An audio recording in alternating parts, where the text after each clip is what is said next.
এটা কি গুড্ডি তোমার? এটা কি গুড্ডি? তেলেঙ্গানা? এটা দাঁড়াও, এদিকে দাঁড়াও। দাঁড়াও, আমি ধরে থাও। কোনো ওটা কার? ও ওই যে সাদেক গুড্ডি, এটা একটু চললা। ওটা কার গুড্ডি? ওইরাও, এই যে ধরি ওইরাও। হ্যাঁ, ওই ধরে থাও। এই সুপ্রিয় দর্শক শ্রোতা, একজন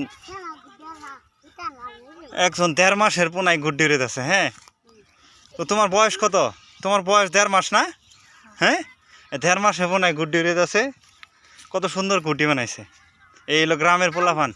আর এই 1.5 মাসের পোনায় গুড্ডি মারছে দৌড়। অস্থির গুড্ডি, খালি দূর পারা লাগে। হুইতে নিয়ে এলে আরো উড়বো। দূরে দূর মারো না। মানে এই গুড্ডি হাতে ধরে নিয়ে উড়ে মানে সুতা ছাড়া গুড্ডি উড়ে নি। যাক, আমাদের 1.5 মাসের পোনায় গুড্ডি উড়েছে সুন্দর। তোমার নাম যেন কি? আশিক। 1.5 মাসের বাচ্চা আশিক। এদিকে তাকাও। হ্যাঁ, এটা কি গুড্ডি যেন কইছিলা? ছোট চিল গুড্ডি, তাই না? কি গুড্ডি? কি এর? ও, এদিকে তা থাকো এমনি তারাও।